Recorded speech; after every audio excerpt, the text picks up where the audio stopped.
Hello అలాస్ friends, ఈరోజు మనం 15th July 2024 నుంచి 20th జూలై 2024 యొక్క కరెంట్ అఫైర్స్ అయితే చూద్దాము. వెరీ ఇంపార్టెంట్ టాపిక్స్ అనమాట. మీకు కరెంట్ అఫైర్స్ నేను చెప్పడంతో పాటు మీకు పీడిఎఫ్ కూడా మొత్తం ప్రొవైడ్ చేస్తాను. ఈ 5 డేస్ కరెంట్ అఫైర్స్ అనేవి మీకు లింక్ అనేది డిస్క్రిప్షన్లో పెడతాను, చక్కగా చెక్ చేసుకోండి లాస్ట్లో. ఓకేనా? వీడియో అయితే చివరి వరకు చూడండి, నచ్చితే ఒక లైక్ అయితే చేసేయండి. ముందుగా వింబల్డన్. ఈ వింబల్డన్ అయితే మనకి ఏ నెలల్లో జరుగుతుందండి? ఈ వింబుల్డన్, ఈ టెన్నిస్కి సంబంధించిన ఈ వింబుల్డన్ అనేది జూన్ అండ్ జూలై నెలల్లో అయితే జరుగుతుందనమాట. ఈ టెన్నిస్కి సంబంధించిన గ్రాండ్ స్లామ్స్ గురించి కూడా నేను డీటెయిల్డ్గా ఇచ్చాను. ఓకేనా? ముందుగా వింబుల్డన్ మహిళా సింగిల్స్ విజేత కేజ్రీకోవా. ఎవరండి? కేజ్రీకోవా అనమాట. వెరీ వెరీ ఇంపార్టెంట్, గుర్తుపెట్టుకోండి. ఎవరు?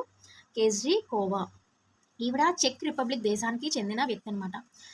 చెక్ రిపబ్లిక్ అంటే మీకు గుర్తు రావాల్సింది ఏంటి అంటే, చెక్ రిపబ్లిక్లోని మనకి అంతర్జాతీయ సమావేశం అయినప్పుడు మనకి ఫ్లూటో అనేది 9వ గ్రహంగా ఉండేది. అందరికీ తెలిసిందే కదా. ఈ ఫ్లూటోన్ వచ్చేసి మనకి గ్రహంగా తొలగించారు. ఎక్కడ సమావేశం అయిన తర్వాత అంటే చెక్ రిపబ్లిక్ ఏంటంటే చెక్ రిపబ్లిక్ ఎప్పుడు అంటే 2016 ఆగస్టు 24. ఓకేనా? మనకి ఏదైనా ఒక వర్డ్ చూసామనుకోండి, దానికి సంబంధించిన రీసెంట్ కరెంట్ అఫైర్స్ కానీ, ఏదైనా ఒక స్టాటిక్ జీకే పాయింట్ కానీ ఏదైనా గుర్తొచ్చిందనుకోండి, గుర్తు చేసుకోండి. అలా అయితే మనకి ఈజీగా కన్వర్ట్ అవుతుందన్నమాట. ఓకేనా? ఇలా మీరు చెక్ రిపబ్లిక్ అనే దేశం చూడగానే మనకి ఏం గుర్తు రావాలి? మనకి ఫ్లూటో అనే గ్రహాన్ని ఈ దేశంలోనే అంటే ఈ దేశంలో సమావేశం అయినప్పుడే తొలగించారనమాట. ఎప్పుడండి? 2016 ఆగస్టు 24. ఓకేనా? అండ్ నెక్స్ట్ మొత్తం టెన్నిస్ గ్రాండ్ స్లామ్స్ అయితే చూద్దాము. అంటే మొత్తం టెన్నిస్ గ్రాండ్ స్లామ్లో ఇంపార్టెంట్ 4 ఉన్నాయన్నమాట. అవి ఏంటి అంటే Australian open, French open and Wimbledon and US open అనమాట.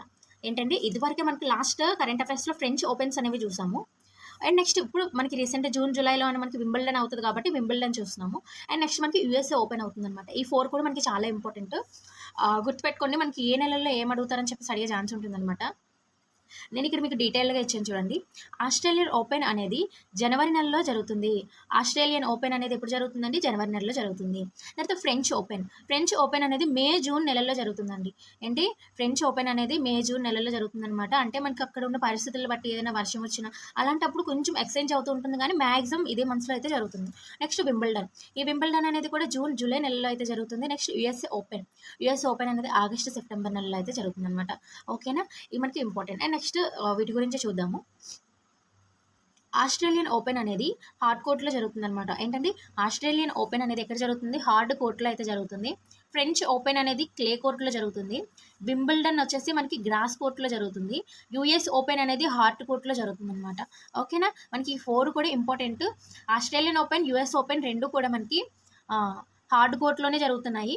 అండ్ ఫ్రెంచ్ ఓపెన్ వచ్చేసి క్లే కోర్ట్ అండ్ వింబుల్డన్ వచ్చేసి గ్రాస్ కోర్ట్ అని చెప్పేసి గుర్తుపెట్టుకోండి. మనకి ఇవి లైన్గా గుర్తుపెట్టుకోవాలి అంటే ఎలా గుర్తుపెట్టుకుంటారు? ఫస్ట్ హార్డ్ మీద మనకి కొంచెం మట్టి వేశారు, చాలా హార్డ్గా ఉందని కొంచెం మట్టి వేశారని చెప్పేసి గుర్తుపెట్టుకోండి. క్లే అంటే మట్టే కదా. మట్టి వేసిన తర్వాత దానిపైన మనకి మొక్కలు వచ్చాయి అన్నట్టు గుర్తుపెట్టుకోండి. గ్రాస్ అంటే ఏంటి? గడ్డి కదా, మొక్కలు వచ్చాయి. మళ్ళీ దాని మీద గేమ్ ఆడడం వల్ల మళ్ళీ అది హార్డ్ కోర్ట్గా తయారైపోయిందని చెప్పేసి గుర్తుపెట్టుకోండి. ఓకేనా? ఇలా అయినా సరే మీకు ఈజీగా గుర్తుంటుంది. అండ్ నెక్స్ట్ మట్టి నేల రారాజు అని ఎవరిని అంటారు అని చెప్పేసి అడిగే ఛాన్స్ ఉంటుందన్నమాట. Very very important. మట్టి నేల రారాజు అని రఫేల్ నాదన్ అంటారు. ఎవరిని అంటారండి? రఫేల్ నాదన్ని మట్టి రారాజు అని చెప్పేసి అంటారనమాట. అంటే క్లే కోర్టుకు సంబంధించి వెరీ ఇంపార్టెంట్ ఇలాంటివి కూడా. అండ్ నెక్స్ట్ పురాతన టెన్నిస్ టోర్నమెంట్ ఏది అని చెప్పేసి అడిగే ఛాన్స్ ఉంటుంది. పురాతన టెన్నిస్ టోర్నమెంట్ ఏదండి? వింబుల్డన్. ఈ వింబుల్డన్ అనేది మనకి 1881లో స్టార్ట్ అయింది. అండ్ నెక్స్ట్ ఫ్రెంచ్ ఓపెన్ అనేది 1891లో స్టార్ట్ అయింది అనమాట. అండ్ నెక్స్ట్ ఆగస్ట్ ఓపెన్ అని చెప్పేసి 1905లో అయితే స్టార్ట్ అయింది. ఓకేనా? అండ్ నెక్స్ట్ ఇప్పుడు పురుషుల సింగిల్స్ ఏంటో చూద్దాము. ఇది వింబుల్డన్కి సంబంధించిందే. ఇప్పుడు వరకు మనం మహిళల సింగిల్స్లో మనకి ఎవరు వచ్చారండి? వింబుల్డన్లో కేజ్రీకోవా. ఓకేనా? అండ్ నెక్స్ట్ వింబుల్డన్లో పురుషుల సింగిల్స్లో విజేత ఎవరు అంటే కార్లో అల్కరాజ్ అనమాట. Carlos Alcaraz.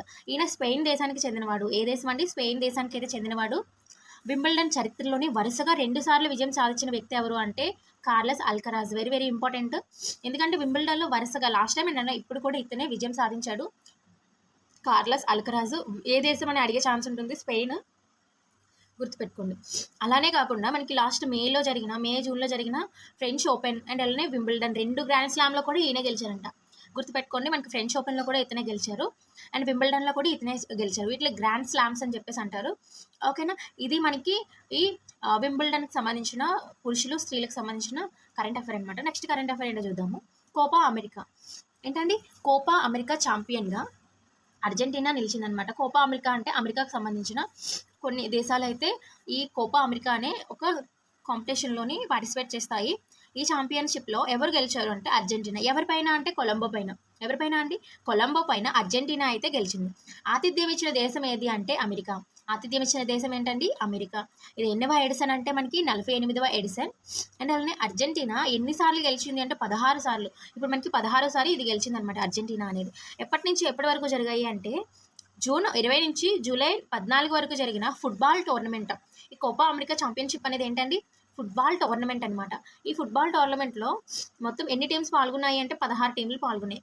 ఏంటండి, మీరు ఈజీగా ఎలా గుర్తుపెట్టుకుంటారు అంటే అర్జెంటీనా 16 సార్లు గెలిచింది అండ్ అలానే మొత్తం 16 టీమ్స్ అనేవి పార్టిసిపేట్ చేస్తాయి. And South America football ruling body CONMEBOL కానుకా కాఫ్ వాళ్ళు ఇదైతే నిర్వహించారు. మనకి కానుకా కాఫ్ అన్నా సరే మనకి కోపా అమెరికా ఛాంపియన్షిప్ అన్న ఒకటే అనమాట.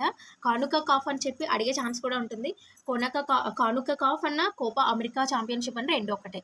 ఓకేనా, ఫుట్బాల్ టోర్నమెంట్కి సంబంధించింది అనమాట. మనకి ఇప్పుడు ఎగ్జామ్ పాయింట్ ఆఫ్ వ్యూలో ఒక డైరెక్ట్గా ఎవరు గెలిచారు అలా కాకుండా మనకి 4 ఆప్షన్స్ ఇచ్చేసి ఎక్కడ జరిగింది, ఎన్ని టీమ్స్ పాల్గొన్నాయి, ఎవరు దీన్ని నిర్వహించారు, ఇలాంటి క్వశ్చన్స్ కూడా మనకి అడుగుతున్నారు. కాబట్టి మనం ప్రతిదీ కూడా పాయింట్ ఆఫ్ వ్యూ చక్కగా చూసుకోవాలి. ఓకేనా, నెక్స్ట్ కరెంట్ అఫైర్ చూద్దాము. ఇప్పుడు యూరో కప్ ఏంటండి, యూరో కప్ ఇది మీరు గుర్తుపెట్టుకోండి, వెరీ వెరీ ఇంపార్టెంట్ అనమాట. దీనికి సంబంధించిన ఒక 2 డేస్ బ్యాక్ మళ్ళీ మనకు కరెంట్ అఫైర్ అయితే వచ్చింది కాబట్టి దీన్ని దాంతో కనెక్ట్ చేసుకోవాలి. యూరో కప్ విజేతగా స్పెయిన్ అయితే ఇంగ్లాండ్పై గెలిచింది. ఏంటండి, యూరో కప్ విజేతగా స్పెయిన్ అయితే ఇంగ్లాండ్పై గెలిచిందనమాట. స్పెయిన్ మనకి విన్నర్ అండ్ అలానే ఇంగ్లాండ్ అనేది రన్నర్గా నిలిచింది. ఇది ఎన్నో ఎడిసన్ అంటే 17th ఎడిసన్. మనకి మొదటిసారిగా జర్మనీ అయితే ఆతిథ్యం ఇచ్చిందండి. ఎవరిచ్చారు, మొదటిసారిగా జర్మనీ అయితే ఆతిథ్యం ఇచ్చింది. ఎప్పటి నుంచి ఎప్పటి వరకు జరిగాయి అంటే జూన్ 14 నుంచి జూలై 14 వరకు జరిగాయి అనమాట. దీన్ని ఎవరు నిర్వహించారు అంటే యూఈఎఫ్ఏ. ఏంటండి, యూఈఎఫ్ఏ వాళ్ళు అయితే నిర్వహించారు. అండ్ మొత్తం ఎన్ని టీమ్స్ అంటే 24 టీమ్స్ అనమాట. మనం ఇందాక చూసాం కదా, దాంట్లో మనకి ఎన్ని టీమ్స్ కోపా అమెరికాలోని ఎన్ని టీమ్స్ అంటే 16 టీమ్స్ పాల్గొన్నాయి. బట్ యూరో కప్లో మనకి 24 టీమ్స్ అయితే పాల్గొన్నాయి అనమాట. ఓకేనా, అండ్ నెక్స్ట్ కరెంట్ అఫైర్ ఏంటో చూద్దాము. హైడ్రోజన్తో నడిచే తొలి ప్రయాణికుల నౌక. ఇది మనకి వెరీ వెరీ ఇంపార్టెంట్ అనమాట. Superlative topic. ఎందుకంటే ప్రపంచంలోనే తొలిసారిగా అన్నారు కదా, ప్రపంచంలోనే తొలిసారి అంటే వెరీ వెరీ ఇంపార్టెంట్ అవుతుంది. జూలై 19న ఎప్పుడండి, జూలై 19న అమెరికాలోని ఫ్రాన్సిస్కో తీరంలో సేవలు అందించనుంది. ఏంటండి, ఈ హైడ్రోజన్తో నడిచి తొలి ప్రయాణికుల నౌక అనమాట. ఇప్పటి వరకు మనం హైడ్రోజన్తో పడవలు అంటే ఈ నౌకలు చూసాము. బట్ ఇదేంటి అంటే తొలి ప్రయాణికులను కూడా మనం ఎక్కించుకెళ్తుంది అనమాట.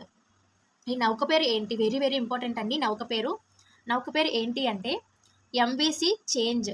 ఏంటండి, ఎంవిసి చేంజ్. ఇది వరకు మనకి వార్తల్లో ఎంవిసి చేంజ్ అని వచ్చింది. దేనికి సంబంధించింది అని అడిగే ఛాన్స్ ఉంటుంది. హైడ్రోజన్తో నడిచే ఒక ప్రయాణికుల నౌక అని చెప్పేసి గుర్తుపెట్టుకోండి. దీని పొడవు ఎంత అంటే 70 అడుగులు. అండ్ అలానే పొడవు ఎంత అండి, 70 అడుగులు. 75 మంది ప్రయాణికులు దీంట్లో ప్రయాణించగలరు.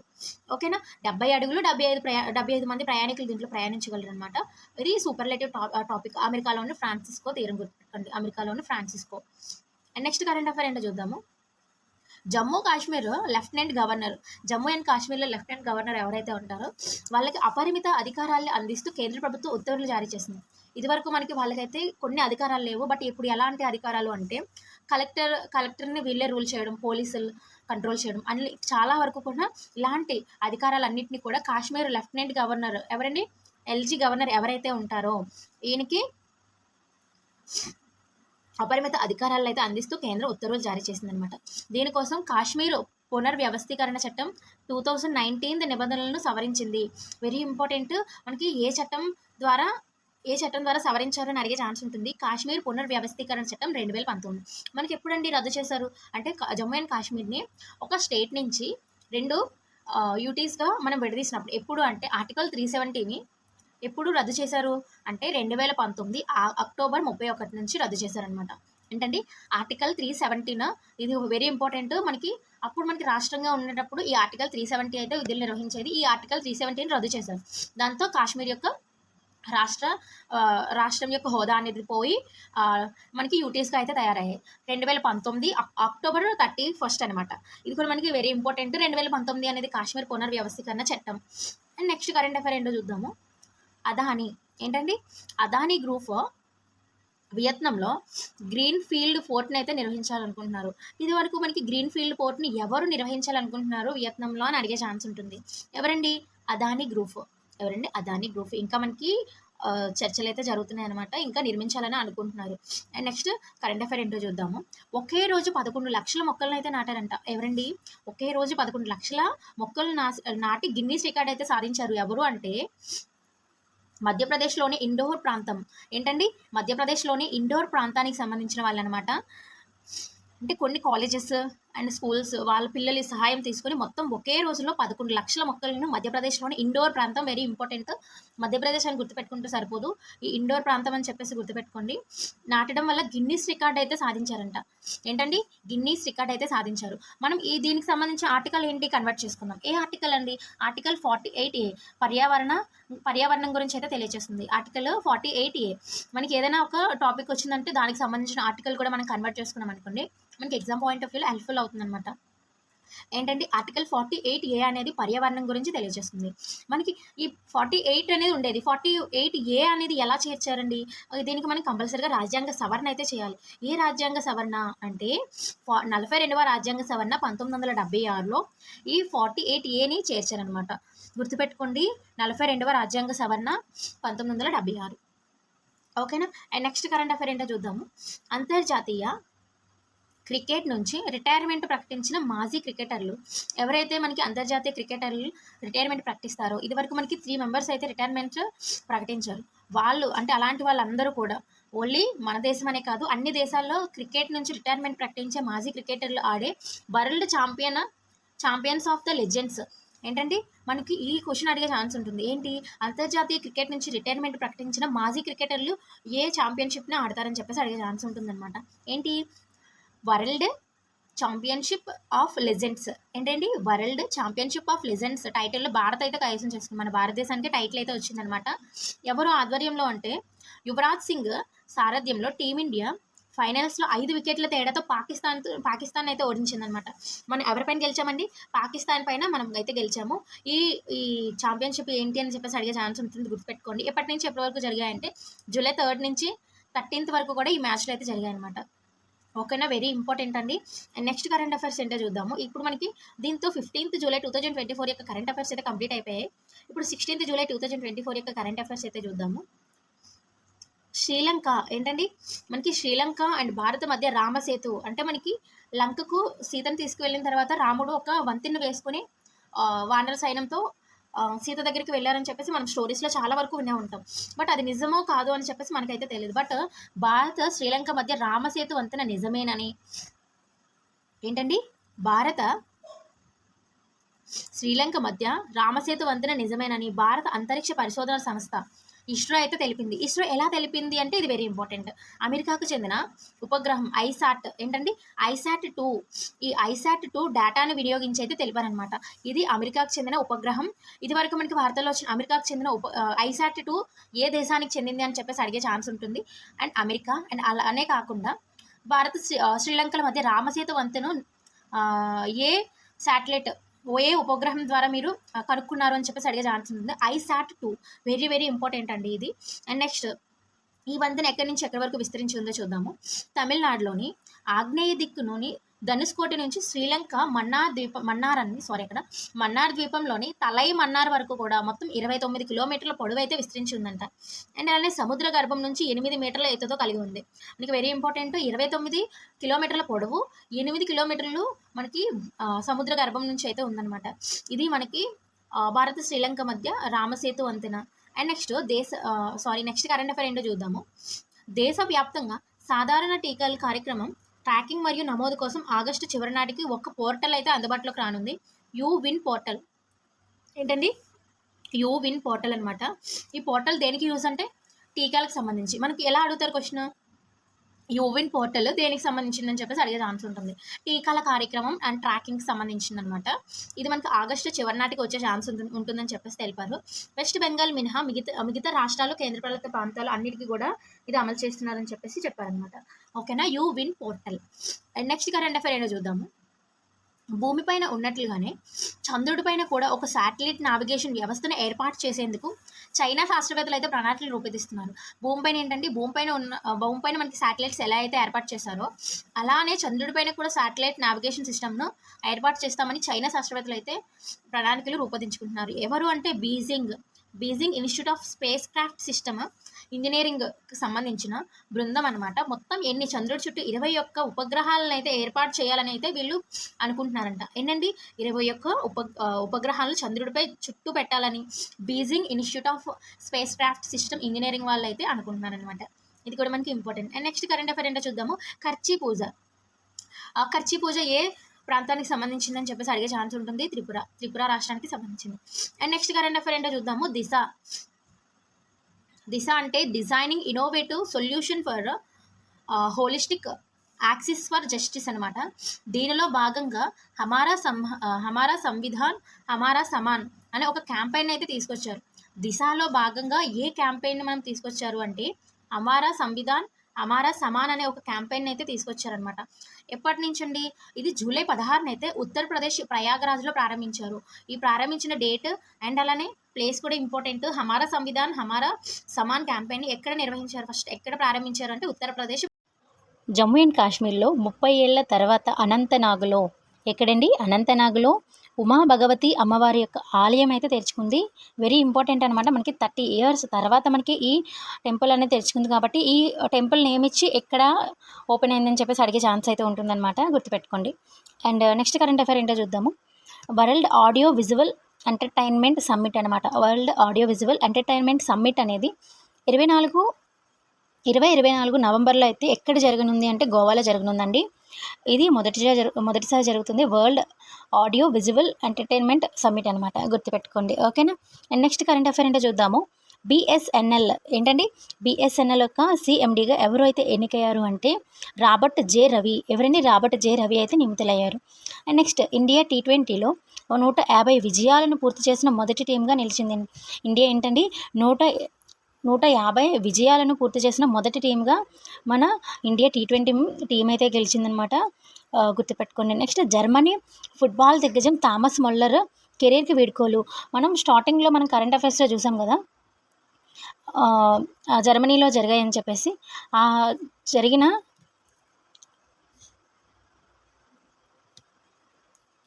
నెక్స్ట్ కరెంట్ అఫైర్ ఏంటో చూద్దాము. భారతీయ భాషల్లోకి 22,000 పుస్తకాలను అనువదించి ఆష్మిత ప్రాజెక్టుకు కేంద్ర ప్రభుత్వం, విద్యాశాఖ, యూనివర్సిటీ గ్రాండ్ కమిషన్ శ్రీకారం చుట్టాయి. ఈ అష్మిత ప్రాజెక్ట్ దేనికి సంబంధించింది అంటే భారతీయ భాషల్లోకి 22,000 పుస్తకాలను అనువదించడానికి ఈ అష్మిత ప్రాజెక్ట్ని అయితే ప్రారంభించారు. కేంద్ర విద్యాశాఖ మంత్రి ధర్మేంద్ర ప్రధాన్ తెలిపారనమాట. ఏంటంటి ఎన్ని పుస్తకాలను అడిగే ఛాన్స్ ఉంటుంది. ఈ అష్మిత ప్రాజెక్ట్ దేనికి సంబంధించింది అంటే పుస్తకాలను అనువదించడానికి. ఓకేనా. అండ్ నెక్స్ట్ కరెంట్ అఫైర్ ఏంటో చూద్దాము. సాధారణ బడ్జెట్ 2024 ఎప్పుడండి? 2024-25 రూపొందించే ప్రక్రియ సాంప్రదాయ హల్వా వేడుకలో కేంద్ర ఆర్థిక మంత్రి నిర్మలా సీతారామన్ గారు అయితే పాల్గొన్నారు. మనకి ఎప్పుడు కూడా బడ్జెట్ సెషన్ ముందు హల్వా వేడుక అయితే జరుగుతుంది. వెరీ ఇంపార్టెంట్ అనమాట. మనకి ఎగ్జామ్లో హల్వా వేడుక దేని సందర్భంగా చేస్తారు అని చెప్పేసి అడిగే ఛాన్స్ ఉంటుంది. ఏంటండి? బడ్జెట్. ఓకేనా. అండ్ నెక్స్ట్ ఈ నెల 23 లోక్సభ బడ్జెట్ అనేది ప్రవేశపెట్టనున్నారు. అండ్ నెక్స్ట్ కరెంట్ అఫైర్ ఏంటో చూద్దాము. ఎలక్ట్రికల్ వెహికల్ని ప్రోత్సహించడానికి ప్రభుత్వం అయితే మళ్ళీ FAME 3 స్కీమ్పై పనిచేస్తుందని, ఇది సమీప భవిష్యత్తులో అమల్లోకి వచ్చే అవకాశం ఉందని కేంద్ర మంత్రి HD కుమారస్వామి గారు అయితే తెలిపారనమాట. ఈ FAME 3 స్కీమ్ గురించి దేనికోసము అంటే ఎలక్ట్రిక్ వెహికల్ గురించి. అండ్ నెక్స్ట్ కరెంట్ అఫైర్ ఏంటో చూద్దాము. షెడ్యూల్ కులాల జాబితాలో మార్పులు చేసే అధికారం రాష్ట్ర ప్రభుత్వానికి ఉండదని సుప్రీంకోర్టు కీలక తీర్పునిచ్చింది. వెరీ వెరీ వెరీ ఇంపార్టెంట్ అండి ఈ టాపిక్ అనేది. ఎలా అంటే షెడ్యూల్ కులాల జాబితాలో మార్పులు చేసే అధికారం ఎవరికి ఉంటుంది అని చెప్పేసి అడిగే ఛాన్స్ ఉంటుందన్నమాట. ఎవరికి ఉంటుందండి? రాష్ట్ర ప్రభుత్వానికి కానీ కేంద్ర ప్రభుత్వానికి కానీ ఉండదన్నమాట. ఓన్లీ మనకి ఎవరికి ఉంటుంది అని డీటెయిల్గా నేనైతే మీకు ఈ వీడియోలో చెప్తాను చూడండి. సుప్రీంకోర్టు అయితే తీర్పునిచ్చింది. ఎవరి కేసులో అంటే బీహార్లో ఎవరండి? బీహార్లో ఈబీసీ జాబితాలో నుంచి తంత్వ సామాజిక వర్గాన్ని తొలగించి షెడ్యూల్ కులాల జాబితాలో సావాసీలో కలుపుతూ ఆ రాష్ట్ర ప్రభుత్వం 2015లో అయితే ఒక నోటీస్ని అయితే సుప్రీంకోర్టుకి అయితే ఇదైతే కేసును కొట్టేసిందనమాట. ఎప్పుడు జరిగిందండి? 2015లో. ఓకేనా. అండ్ షెడ్యూల్ కులాల జాబితాలో మార్పులు చేసే అధికారం రాష్ట్ర ప్రభుత్వానికి కానీ కేంద్ర ప్రభుత్వానికి కానీ ఉండదని, పార్లమెంటుకు మాత్రమే ఈ హక్కు ఉంటుందని justice Vikram Nath and justice Prashant Kumar మిశ్రాతో కూడిన ధర్మాసనం అయితే స్పష్టం చేసింది. షెడ్యూల్ కులాల జాబితాలను మార్పు చేసే అధికారం ఎవరికి ఉంటుందండి? పార్లమెంట్. వెరీ వెరీ ఇంపార్టెంట్ అండి. ఇలాంటి క్వశ్చన్స్ మనకి అడిగే ఛాన్స్ ఉంటుంది. అండ్ నెక్స్ట్ కరెంట్ అఫైర్ ఏంటో చూద్దాము. యాంటీ నార్కోటిక్స్ హెల్ప్ లైన్ వచ్చేసి 1933 అనమాట. 1933 యాంటీ నార్కోటిక్స్ యొక్క హెల్ప్ లైన్ జాతీయ స్థాయిలో తొలిసారిగా టోల్ ఫ్రీ నెంబర్ మానస జూలై 18 నుంచి అందుబాటులోకి అయితే రానుంది. దేనికి సంబంధించింది అంటే డ్రగ్ ద్వారా నేరాలను తెలపడం కోసం. డ్రగ్స్ ద్వారా నేరాలను తెలపడం కోసం అనమాట. నార్కోటిక్స్ కంట్రోల్ బ్యూరో ఎవరైనా సమాచారం అందించవచ్చునని అయితే తెలిపారు. ఈ యాంటీ నార్కోటిక్స్ దేనికి సంబంధించింది అని చెప్పేసి అడిగే ఛాన్స్ ఉంటుంది. దేనికండి? డ్రగ్స్ ద్వారా నేరాలను తెలపడం కోసం. అండ్ నెక్స్ట్ కరెంట్ అఫైర్ ఏంటో చూద్దాము. తగ్గిన చైనా జీడిపి వృద్ధి రేటు ఈ సంవత్సరం రెండో త్రైమాసికంలో 4.7% పడిపోయిందని ఆ ప్రభుత్వం అయితే తెలిపింది. చైనా జీడిపి ఏంటవుతుందండి? వృద్ధి రేటు అనేది తగ్గుతుందంట. జీడిపి అంటే ఏంటండి? గ్రాస్ డొమెస్టిక్ ప్రొడక్ట్ అనమాట. ఓకేనా. స్థూల దేశీయ ఉత్పత్తి తెలుగులో మనం అంటాం. అండ్ నెల్లూరులో బారా షహీద్ దర్గాలో ప్రతి సంవత్సరం నిర్వహించే రొట్టెల పండగకి అంతా సిద్ధం చేశారు. మనకి క్వశ్చన్ ఎలా అడుగుతారంటే రొట్టెల పండుగ ఏ రాష్ట్రంలో జరుపుకుంటారు? ఆంధ్రప్రదేశ్ నెల్లూరు జిల్లాలో జరుపుకుంటారు. అండ్ 5 రోజుల పండగ ఇది. మనకి 17వ తేదీన 17వ తేదీన సోందల్ మాలితో పండగ మొదలై 18న గంధం ఊరేగింపు, 19న రొట్టెల పండగ, 20న తహానల్ ఫతేస్, 21న ముగింపు ఉత్సవం అయితే జరుగుతుందన్నమాట. ఇది బారా షాహీద్ దర్గా సంబంధించిన రొట్టెల పండుగ గుర్తుపెట్టుకోండి. అండ్ నెక్స్ట్ కరెంట్ అఫైర్ ఏంటో చూద్దాము.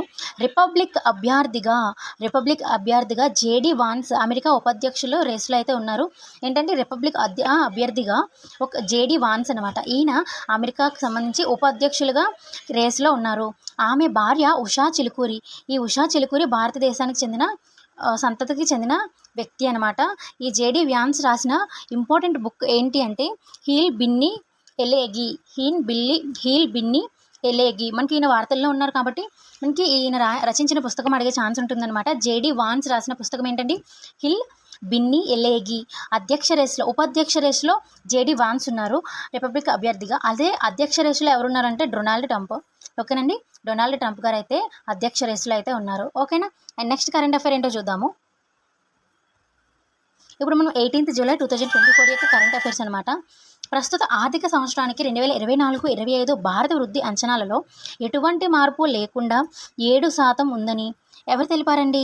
ఏడీబీ ఏషియన్ డెవలప్మెంట్ బ్యాంక్ అయితే తెలిపిందనమాట. ఎంత శాతం? 7%. వెరీ ఇంపార్టెంట్ ఈ ఆర్థిక వృద్ధి రేటు అనేది. అండ్ ఆర్థిక వృద్ధి రేటు అంటే ఏంటండి? జీడిపి, స్థూల దేశీయ ఉత్పత్తి అనమాట. స్థూల దేశీయ ఉత్పత్తి అంటే ఏంటి కూడా మనకి ఇంపార్టెంట్. అంటే ఒక దేశ సరిహద్దు లోపల ఉత్పత్తి అయ్యే వస్తు సేవలను జీడిపి అని చెప్పేసి అంటాము. అండ్ ఇది మనకి 7 నుంచి 7.2 పెంచిందనమాట. ఎప్పుడు? ఈ సంవత్సరం మనకి ఆర్థిక సంవత్సరంలోని 7% ఉండనుంది. అండ్ అలానే ఆర్బీఐ 7 నుంచి 7.2% అయితే ఈ జీడిపి వృద్ధి రేటును అయితే పెంచారు. అండ్ అంతర్జాతీయ ద్రవ్య నిధి IMF అంతర్జాతీయ ద్రవ్య నిధి IMF వచ్చేసి భారత వృద్ధి రేటుని కూడా 7% అంచనా వేశారు. మ్యాక్సిమం అన్నీ కూడా 7% అంచనా వేస్తున్నాయి, గుర్తుపెట్టుకోండి. అండ్ నెక్స్ట్ కరెంట్ అఫైర్ ఏంటో చూద్దాము. భారత్కు చేరుకున్న ఛత్రపతి శివాజీ వ్యాగ్నక్. ఇక్కడ సెకండ్గా పడాలి యాక్చువల్గా, సారీ అనమాట. ఓకేనా. వ్యాగ్నక్ భారత్కు చేరనున్న ఛత్రపతి శివాజీ వ్యాగ్నక్. ఇది జూలై 19 నుంచి బహిరంగంగా ప్రదర్శన ఇస్తారనమాట. ఇది ఒక పులి పంజా ఎలా అయితే ఉంటుందో ఆ ఆకారంలో ఉండే ఒక ఆయుధం. ఇది లండన్ మ్యూజియం నుంచి తీసుకువచ్చినట్లు కేంద్ర సాంస్కృతిక శాఖ సహాయ మంత్రి సుధీర్ యుంగంటి వారు అయితే తెలిపారు. వెరీ వెరీ ఇంపార్టెంట్ అనమాట. ఈ వ్యాంగ్ నక్ ఇప్పుడు మనకి ఇది వార్తల్లో వచ్చింది కాబట్టి ఛత్రపతి శివాజీ గురించి మనకి బ్రీఫ్గా క్వశ్చన్స్ అడిగే ఛాన్స్ ఉంటుంది మనకి వచ్చే ఎగ్జామ్స్లో. ఇప్పటికే 7 నెలల పాటు ఇప్పటి నుంచి 7 నెలల పాటు దీని ప్రదర్శన అయితే ఉంచుతామని చెప్పేసి ఈయన తెలిపారు. 1659లో సతారా యుద్ధంలో ఏంటండి 1659లో సతారా యుద్ధంలో ఈ ఆయుధంతోనే బీజాపూర్ సుల్తాన్ ఈ అఫ్జల్ ఖాన్ని శివాజీ మట్టు పెట్టారు. అంటే ఆయన్ని చంపారనమాట. ఎలా? ఈ ఆయుధాన్ని ఉపయోగించి, వాక్ నాక్ని ఉపయోగించి అఫ్జల్ ఖాన్ అయితే శివాజీ చంపారు. ఇది వెరీ ఇంపార్టెంట్ అనమాట. ఎప్పుడు జరిగింది అని అడిగే ఛాన్స్ ఉంటుంది. 1659. ఏ యుద్ధం? సతారా యుద్ధం. ఎవరు? అఫ్జల్ ఖాన్. ఓకేనా. అండ్ వ్యాస్నక్ మహారాష్ట్రకు తీసుకురావడానికి 14.8 లక్షలు ఖర్చు అయిందని చెప్పేసి సుధీర్ గారు అయితే తెలిపారు. ఈ వ్యాజ్నక్ గురించి డీటెయిల్గా చూడండి. అండ్ ఛత్రపతి శివాజీ గురించి కూడా బ్రీఫ్గా మీరు ప్రిపేర్ అయ్యారనుకోండి, మనకి వచ్చే ఏ ఎగ్జామ్స్లో అయినా సరే అడిగే ఛాన్స్ ఉంటుందన్నమాట. అండ్ నెక్స్ట్ కరెంట్ అఫైర్ ఏంటో చూద్దాము. 2023-24లో దేశంలో బాల్య వివాహాల సంఖ్య గణనీయంగా తగ్గినట్లు జాతీయ బాలల హక్కుల పరిరక్షణ కమిషన్ ఇండియన్ చైల్డ్ ప్రొటెక్షన్ పరిశోధనా బృందం వెల్లడించిందనమాట. ఏంటండి? జాతీయ బాలల హక్కు పరిరక్షణ కమిషన్ అనేది బాల్య వివాహాల సంఖ్య తగ్గినట్టుగా తెలిపాయి. ఎక్కడండి? మన దేశంలో. ఈ నివేదిక ప్రకారము 70,000కు పైగా బాల్య వివాహాలు తగ్గాయంట. ఓకేనా. ఇది మనకి మంచి విషయమే కదా. అండ్ నెక్స్ట్ కరెంట్ అఫైర్ ఏంటో చూద్దాము. మహారాష్ట్రలోని ఏక్నాథ్ సిందే సర్కార్, అంటే ఏక్నాథ్ సిందే ప్రభుత్వం, సీఎం అయితే ఒక స్కీమ్ని అయితే తీసుకొచ్చారు. అది ఏంటి అంటే నిరుద్యోగ యువతల కోసం అనమాట. ఇంటర్న్షిప్ ప్రోగ్రామ్ అయితే తీసుకొచ్చారు. ఎక్కడ అంటే మహారాష్ట్ర. ముఖ్యమంత్రి యువ కార్య ప్రశిక్షణ యోజన. ఏంటండి? ముఖ్యమంత్రి యువ కార్య ప్రశిక్ష యోజన అని చెప్పేసి ఎక్కడ మొదలు పెట్టారు ఈ పథకాన్ని అని చెప్పేసి అడిగే ఛాన్స్ ఉంటుంది. ఎక్కడండి? మహారాష్ట్ర. అండ్ అలానే ముఖ్యమంత్రి యువ కార్య ప్రశిక్షణ యోజన అనేది దేనికి సంబంధించింది అని అడిగే ఛాన్స్ కూడా ఉంటుంది. నిరుద్యోగ వేతనం అంటే నిరుద్యోగుల కోసం అయితే ఈ స్కీమ్ని అయితే స్టార్ట్ చేశారని గుర్తుపెట్టుకోండి. మొత్తం ఈ స్కీమ్ కోసం ఎంత పెడుతున్నారు అంటే 5,500 కోట్ల వరకు అయితే వెచ్చించున్నారు. అండ్ 18 నుంచి ఎవరు అర్హులు అంటే 18 నుంచి 35 ఏళ్ల వయసు గల మహారాష్ట్ర వాసులు అయితే ఈ పథకానికి అర్హులు అని చెప్పేసి తెలిపారు. అండ్ నెక్స్ట్ కనీసం 12వ తరగతి. ఏంటండి? కనీసం 12వ తరగతి ఉత్తీర్ణులైన వారి నుండి పీజీ పూర్తయిన వారి వరకు ఈ పథకం అయితే లబ్ధి పొందవచ్చు అని చెప్పేసి తెలిపారు. ఏంటండి? ముఖ్యమంత్రి యువ కార్య ప్రశిక్షణ యోజన. వెరీ ఇంపార్టెంట్, గుర్తుపెట్టుకోండి. అండ్ నెక్స్ట్ కరెంట్ అఫైర్ ఏంటో చూద్దాము. దాశరథి కృష్ణమాచార్య సాహితీ పురస్కారం 2024 ఎవరు అందుకోనున్నారు, ఎంపికయ్యారు అంటే అందశ్రీ. ఈ అందశ్రీ వచ్చేసి దాశరథి కృష్ణమాచార్య సాహితీ పురస్కారానికి అయితే ఎంపికయ్యారు. ఈయనకి ఏమి ఇస్తారు అంటే 10,000 రూపాయలు ఒక జ్ఞాపికతో సత్కరిస్తారనమాట. ఓకేనా. అండ్ నెక్స్ట్ కరెంట్ అఫైర్ ఏంటో చూద్దాము. చాందీపుర వైరస్తో ఎవరు ఇదివరకు మరణించారు? ఎక్కడ మరణించారంటే గుజరాత్లోని 4 ఏళ్ల బాలిక మృతి చెందినట్లు జాతీయ వైరాలజీ సంస్థ పూణేలో ఉందన్నమాట. ఇదైతే తెలిపింది. చాందీపుర వైరస్ ఎక్కడ బయటపడింది అని చెప్పేసి అడిగే ఛాన్స్ ఉంటుంది. ఇది గుజరాత్. ఇది ఒక తొలి మరణం అనమాట. తొలి మరణం ఎక్కడ జరిగింది? గుజరాత్. ఎక్కడ కనిపించింది అన్నా సరే అది గుజరాతే అవుతుంది, Chandipura virus. And next current affair ఏంటో చూద్దాము. ఇతర ప్రపంచ దేశాలతో పోలిస్తే పిల్లలకు వ్యాక్సినేషన్ విషయంలో భారత్ చాలా వెనుకబడి ఉందని WHO యూనిసెఫ్ వాళ్ళు అయితే తాజాగా ఒక నివేదికనైతే ఇచ్చారు. WHO అంటే ఏంటండి? World Health Organization. And UNICEF కూడా ఒక నివేదిక అయితే ఇచ్చిందనమాట. 2 నెలల వయస్సులో వేసే DTP అంటే డిప్తీరియా, టెటానస్ అండ్ అలానే పెర్టసిస్ మొదటి డోసు మిస్ అయిన చిన్నారుల సంఖ్య ప్రపంచవ్యాప్తంగా 2022లో 1.39 కోట్లు ఉండగా 2023లో 1.45 లక్షలకు పెరిగిందని తెలిపారు. ఓకేనా. నెక్స్ట్ WHO హెడ్ క్వార్టర్ ఎక్కడుందండి? అండ్ డైరెక్టర్ ఎవరంటే టెడ్రస్ అదనం. ఎవరండి? WHO యొక్క డైరెక్టర్ ఎవరంటే టెడ్రస్ అదనం. అండ్ యూనిసెఫ్ అంటే ప్రపంచవ్యాప్తంగా పిల్లలకు మానవతా అభివృద్ధి సహాయాన్ని అందించే ఐక్యరాజ్యసమితి ఏజెన్సీ అనమాట ఈ యూనిసెఫ్ యొక్క ఫుల్ ఫామ్ ఏంటి అంటే United Nations International Children's Emergency Fund. కానీ ఇప్పుడు మనం ఏమని పిలుస్తున్నామంటే యునైటెడ్ నేషన్స్ చిల్డ్రన్స్ ఫండ్గా మనం పిలుస్తున్నాం అనమాట. ఎమర్జెన్సీ అని చెప్పేసి పిలట్లేదు. యునైటెడ్ నేషన్స్ చిల్డ్రన్స్ ఫండ్ అంటే యూనిసెఫ్ అనమాట. ఓకేనా. నెక్స్ట్ ఇది ఎప్పుడు ఏర్పడింది అంటే 1946 డిసెంబర్ 11న న్యూయార్క్లో ఏర్పడింది. ఇది 2వ ప్రపంచ యుద్ధ సమయంలో ప్రభావితమైన పిల్లల తల్లుల కోసం తక్షణ ఉపశమనం అందించడానికి అయితే ఏర్పాటు చేశారు. మనకి ఈ యూనిసెఫ్ అనేది ఎప్పుడు ఏర్పాటు చేశారు, దేనికోసం అని చెప్పేసి అడిగే ఛాన్స్ కూడా ఉంటుంది. 2వ ప్రపంచ యుద్ధ సమయంలో అని గుర్తుపెట్టుకోండి. And next 19th July current affairs అయితే చూద్దాము. R21 మ్యాట్రిక్స్ M అనే మలేరియా వ్యాక్సిన్ అయితే మనకి వార్తల్లో వచ్చిందండి. R21 ఏంటంటే ఇది R21 అనే మలేరియా వ్యాక్సినేషన్ అయితే మనకి బయటకు వచ్చింది. R21 అనేది దేనికి సంబంధించిన వ్యాక్సిన్ అని చెప్పేసి అడిగే ఛాన్స్ ఉంటుంది. Malaria. University of Oxford, serum institute of India తయారు చేశారు. ఎవరండి? University of Oxford and serum institute వాళ్ళు అయితే దీన్ని తయారు చేశారు. ఈ వ్యాక్సిన్ తొలిసారిగా ఆఫ్రికాలో కోట డి ఐవోర్ అనే దేశంలో అయితే ప్రారంభించారు. ఏంటండి? కోట్ డి ఐవోర్ అనే ప్రాంతంలో మొదటిసారిగా సరే ఈ వ్యాక్సిన్ని ఉపయోగిస్తున్నారనమాట, అంటే ప్రారంభించనున్నారు. అండ్ ప్రపంచంలోనే మొదటి 3D ప్రింటెడ్ ఎలక్ట్రిక్ ఆబ్రా అంటే ఏంటి అంటే ఒక బోట్ అనమాట. ఆబ్రా అంటే ఏంటండి? ఒక బోట్. ప్రపంచంలో 3D ప్రింటెడ్ ఎలక్ట్రిక్ ఆబ్రా అని దుబాయ్లో ప్రారంభించారండి. ఎక్కడ ప్రారంభించారు? దుబాయ్లో అయితే ప్రారంభించారు. వెరీ వెరీ ఇంపార్టెంట్ అనమాట. దుబాయ్ రోడ్స్ ట్రాన్స్పోర్ట్ అథారిటీ వాళ్ళు అయితే దీన్ని తయారు చేశారు. Dubai roads and transport authority వాళ్ళు అయితే తయారు చేశారు. ఏంటండి? 3D printed electric abra. And next current affair ఏంటో చూద్దాము. చంద్రుడిపై ఒక గుహ ఉందని ఇటలీ శాస్త్రవేత్తలు అయితే తెలిపారు. చంద్రుడిపై ఏముందంటే ఒక గుహ ఉంది అని చెప్పేసి ఇటలీ శాస్త్రవేత్తల బృందం అయితే నిర్ధారించారు. ఉపగ్రహం పైకి పంపే హోమగాములకు దీన్ని షెల్టర్గా వాడుకోవచ్చని కూడా వెల్లడించారనమాట.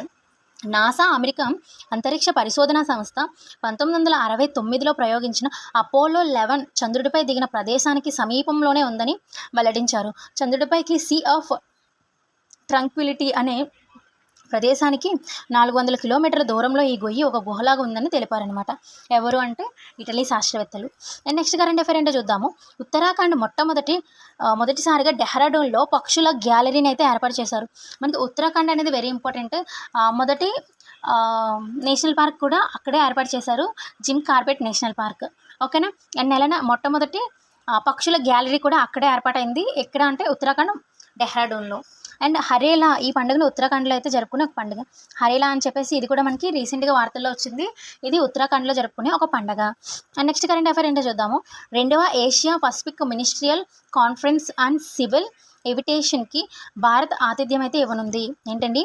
2వ Asia Pacific ministerial conference on civil ఏవియేషన్కి భారత్ అయితే ఆతిథ్యం ఇవ్వనుంది. ఎప్పుడంటే సెప్టెంబర్ 11 నుంచి 12 వరకు మొత్తం 40 దేశాలు అయితే పాల్గొనున్నాయి, గుర్తుపెట్టుకోండి. అండ్ నెక్స్ట్ కరెంట్ అఫైర్ ఏంటో చూద్దాము. 45వ scientific assembly of the committee on space research. ఏంటండి? 45వ scientific assistant of the committee on space research 2024 సదస్సు అనేది జూలై 13 నుంచి 21 వరకు ప్రపంచవ్యాప్తంగా 3000 మంది పాల్గొనున్నారు. సైంటిస్టులు అయితే పాల్గొనున్నారు ఈ సదస్సులో. అండ్ హోస్ట్ కంట్రీ ఏది అంటే నార్త్ కొరియా బూసాన్. ఏంటంటే నార్త్ కొరియా బూసాన్లో ఇదైతే జరగనుంది. 45వ సైంటిఫిక్ అసెంబ్లీ అనమాట, గుర్తుపెట్టుకోండి. అండ్ నెక్స్ట్ కరెంట్ అఫైర్ ఏంటో చూద్దాము. మధుమేహానికి మందులు, ఇంజెక్షన్ల వాడకం రోగులకు ఇబ్బంది. దీన్ని చెక్ పెడుతూ క్లోమంతో ఇన్సులిన్ ఉత్పత్తి చేసి కణాలను ఉత్తేజం చేసి వినూత్న డ్రగ్ను ఎవరు తీసుకొచ్చారు అంటే అమెరికా శాస్త్రవేత్తలు. ఓకేనా? మధుమేహానికి సంబంధించిన కరెంట్ అఫైర్ అనమాట. అండ్ నెక్స్ట్ కరెంట్ అఫైర్ ఏంటో చూద్దాము. ఫ్రాంక్రియాటిక్ క్యాన్సర్ మహమ్మారిపై పోరాడే ఒక డిఎన్ఏలోని కీలక కణాలను అమెరికా, యూకే పరిశోధకులు అయితే కనుక్కున్నారు. ఫ్రాంక్రియాటిక్ క్యాన్సర్ యొక్క మహమ్మారితో పోరాడే ఒక డిఎన్ఏని అయితే ఎవరు కనుక్కున్నారండి? అమెరికా, యూకే పరిశోధకులు. ఈ కణాలను నాశనం కాకుండా రివర్స్ థెరపీ ద్వారా దీనికైతే చెక్ పెట్టవచ్చు ఉంటుంది. ఏంటండి? ఫ్రాంక్రియాటిక్ క్యాన్సర్కి రివర్స్ థెరపీ ద్వారా చెక్ పెట్టవచ్చు అని చెప్పేసి వీళ్ళు తెలిపారనమాట. నెక్స్ట్ కరెంట్ అఫైర్ ఏంటో చూద్దాము. రువాండా అధ్యక్షుడిగా ఎవరు నియమితులయ్యారంటే పాల్ కగామే. ఈ పాల్ కగామే రువాండా యొక్క అధ్యక్షుడిగా ఎన్నికయ్యారు. రాజధాని ఏంటి అంటే కిగాలి. భోపాల్ గ్యాస్ ట్రాజిడీని గురించి ఫ్రీ జోనర్ ఆఫ్ భోపాల్ అనే ఒక పుస్తకాన్ని టీమ్ వాకర్ రచించారనమాట. టీమ్ వాకర్ రచించిన పుస్తకం ఏది ఇది వరకు అంటే ఫ్రీ జోనర్ ఆఫ్ భోపాల్. ఓకేనా? ఇది దేనికి సంబంధించింది అంటే భోపాల్ గ్యాస్ ట్రాజడీకి సంబంధించింది. ఎవరు రాశారండి? టీమ్ వాకర్ అయితే రచించారు. అండ్ నెక్స్ట్ కరెంట్ అఫైర్ ఏంటో చూద్దాము. 35వ ఇంటర్నేషనల్ బయాలజీ ఒలింపియాడ్ 2024లో భారతదేశం అయితే పాల్గొంది. ఇది ఎక్కడ జరిగింది అంటే కజకిస్తాన్లో జరిగిందనమాట. ఇదివరకు మనకి కజకిస్తాన్లో ఇంకొక సమ్మిట్ కూడా జరిగింది. మీకు గుర్తుంటే కామెంట్ సెక్షన్లో కామెంట్ అయితే తెలియచేయండి. భారతదేశానికి ఒక గోల్డ్ మెడల్, 3 సిల్వర్ మెడల్ కూడా వచ్చాయంట. వెరీ వెరీ ఇంపార్టెంట్ అనమాట. 35వ ఇంటర్నేషనల్ బయాలజీ ఒలింపియాడ్ 2024లో ఎక్కడ జరిగింది అంటే కజకిస్తాన్లో జరిగింది. భారతదేశానికి వచ్చిన మెడల్స్ ఏంటి అంటే ఒక gold medal and 3 silver medals అయితే వచ్చాయి. ఓకేనా? ఇది మనకి 19th జూలై యొక్క కరెంట్ అఫైర్స్ అనమాట. ఇప్పుడు 20th జూలై కరెంట్ అఫైర్స్ అయితే చూద్దాము. విదేశీ గడ్డపై తొలి జన ఔషధ కేంద్రం అయితే మారిషస్లో ప్రారంభించారు. ఎక్కడండి? మారిషస్లో ప్రారంభించారు. ఇక్కడ మారిషస్ అనమాట, రాంగ్ పడింది. మారిషస్ యొక్క ప్రధాని ఎవరండి? ప్రవింద్ కుమార్ జగన్నాథ్ పోర్ట్ లూయిస్ దీన్ని అయితే ప్రారంభించారు. ఎక్కడ? పోర్ట్ లూయిస్లో అయితే దీన్ని ప్రారంభించారు, గుర్తుపెట్టుకోండి. నెక్స్ట్ కరెంట్ అఫైర్ ఏంటో చూద్దాము. రోబోలకు జీవకళ జోడించి దిశగా జపాన్లో టోక్యో శాస్త్రవేత్తలు ఈ ఘనతనైతే సాధించారు. ఏంటండి రోబోలకు జీవకళ అంటే? సేమ్ మనిషి ఫేస్ లాగే ఉండే ఫేస్ని రూపొందించడానికి ఎవరు ఘనతను సాధించారంటే టోక్యో శాస్త్రవేత్తలు. రోబోలకు లోహ ప్లాస్టిక్లకు బదులుగా సజీవ కణాలను వాడడం వల్ల ఏంటండి? సజీవ కణాలను వాడడం వల్ల అనేక ప్రయోజనాలు ఉంటాయని శాస్త్రవేత్తలు అయితే తెలిపారంట. ఓకేనా? నెక్స్ట్ కరెంట్ అఫైర్ ఏంటో చూద్దాము. అరుణాచల్ ప్రదేశ్లో వెలుగులోకి వచ్చిన కొత్త మొక్కలు బొటానికల్ సర్వే ఆఫ్ ఇండియాకు చెందిన పరిశోధకులు అయితే కనుక్కున్నారు. ఎవరు కనుక్కున్నారండి? బొటానికల్ సర్వే ఆఫ్ ఇండియాకు చెందిన పరిశోధకులు అయితే కనుక్కున్నారు. పావుయ్ పరే జిల్లాలోని ఇటానగర్ వన్యప్రాణి అభయారణ్యంలో ఆకాంత్ సిఏ ప్లొగాకాంతస్ అనే కుటుంబానికి చెందిన ప్లొగాకాంతస్ సుధాన్సు శేఖరి అనే కొత్త రకం మొక్కలను డాక్టర్ సుధాన్సు శేఖర్ దాసు పేరు పెట్టామని తెలిపారు. ఏంటండి? ప్లొగాకాంతస్ సుధాన్సు శేఖరి అనే కొత్త మొక్కనైతే కనుక్కున్నారనమాట. దీనికి ఎలా పేరు పెట్టారంటే సుధాన్సు శేఖర్ దాస్ యొక్క పేరునైతే పెట్టారనమాట. భారత్లో ప్లొగాంతస్ అనే మొక్కల జాతులు మొత్తం 13 రకాలైతే ఉన్నాయని చెప్పేసి తెలిపారు వాళ్ళు. బొటానికల్ సర్వే ఆఫ్ ఇండియా అనమాట. అండ్ ఒకే భూభాగంగా గల భారత తూర్పు అంటార్కిటికా అనమాట. ఇక్కడ రాంగ్ పడింది. అంటార్కిటికా ఏంటండి? అంటార్కిటికా అంటే కొన్ని మిలియన్ల సంవత్సరాల క్రితం భారత్ అండ్ అంటార్కిటికా కలిసి ఉండేదని ఎవరు తెలిపారు అంటే భారత్లోని జాతీయ పరిశోధన సంస్థ అయితే తెలిపింది. ఓకేనా? నెక్స్ట్ కరెంట్ అఫైర్ ఏంటో చూద్దాము. ఈ బిల్ ప్రదేశ్ రాజస్థాన్ గిరిజనులు 49 జిల్లాలతో ప్రత్యేక రాష్ట్రం కోసం డిమాండ్ అయితే చేస్తున్నారు. ఈ బిల్ ప్రదేశ్ రాజస్థాన్లో గిరిజనులు 49 జిల్లాలతో ఒక ప్రత్యేక రాష్ట్రం కోసం డిమాండ్ చేస్తున్నారు. ఈ ఆర్టికల్ అంటే మనకి ప్రత్యేక రాష్ట్రం అనేది ఏ ఆర్టికల్కి సంబంధించింది అంటే ఆర్టికల్ 3 అనమాట. ఓకేనా? 1 లేదా 2గా విభజన చేయవచ్చు, అంటే ఒక రాష్ట్రాన్ని 1 లేదా 2గా విభజన చేయవచ్చు అని చెప్పేసి తెలిపారు. తెలంగాణ ప్రభుత్వం ఆస్తుల పరిరక్షణ విపత్తు నిర్వహణ కోసం ఏర్పాటు చేసిన హైడ్రా, వెరీ ఇంపార్టెంట్ అండి. ఇదివరకు వార్తలు వచ్చిన హైడ్రా దేనికి సంబంధించింది? ఎక్కడ అంటే తెలంగాణ ప్రభుత్వం ఆస్తుల పరిరక్షణ విపత్తు నిర్వహణ కోసం ఈ హైడ్రాని అయితే ఏర్పాటు చేశారు. Hyderabad disaster response and assist ఇది విధి విధానాలను తెలంగాణ ప్రభుత్వం ఖరారు చేసింది. హైడ్రా అంటే ఫుల్ ఫామ్ కూడా అడిగే ఛాన్స్ ఉంటుంది. Hyderabad disaster response and assist విధి విధానాలను తెలంగాణ ప్రభుత్వం అయితే ఖరారు చేసింది. హైడ్రా చైర్పర్సన్గా ఎవరు ఉంటారు అంటే ముఖ్యమంత్రి గారు అయితే వ్యవహరిస్తారనమాట. నెక్స్ట్ కరెంట్ అఫైర్ ఏంటో చూద్దాము. సినారే పురస్కారం. ఈ సినారే పురస్కారంను ఎర్లగడ్డ లక్ష్మీకాంత్ ఎవరండి? ఎర్లగడ్డ లక్ష్మీ ప్రసాద్కు ప్రదానం చేయనున్నట్లు తెలిపారు. సినారే పురస్కారం ఎవరు తీసుకున్నారండి? లక్ష్మీ ప్రసాద్. డాక్టర్ సి నారాయణ రెడ్డి 93వ జయంతి సందర్భంగా ఈ పురస్కారాన్ని అయితే ఇస్తున్నారు. సినారే పురస్కారాన్ని ఎందుకు ఇస్తున్నారండి? సి నారాయణ రెడ్డి జయంతి సందర్భంగా. ఈ జయంతి ఎప్పుడు అంటే జూలై 22న జరగనుంది. అండ్ ఐరోపా కమిషన్ అధ్యక్షురాలిగా ఉర్సులా వాండర్ మళ్ళీ ఎన్నికయ్యారనమాట. ఐరోపా కమిషనర్ అధ్యక్షురాలుగా ఎవరు ఎన్నికయ్యారండి? ఉర్సులా వాండర్ అయితే ఎన్నికయ్యారు. ఇది మనకి 15th జూలై నుంచి 20th జూలై వరకు కరెంట్ అఫైర్స్ అనమాట. ఈ వీడియో మీకు యూస్ఫుల్ అవుతుందని అనుకుంటున్నాను. నచ్చితే ఒక లైక్ అయితే చేయండి, మన ఛానల్ని సపోర్ట్ చేయండి. Thank you so much watching my video. All bye bye.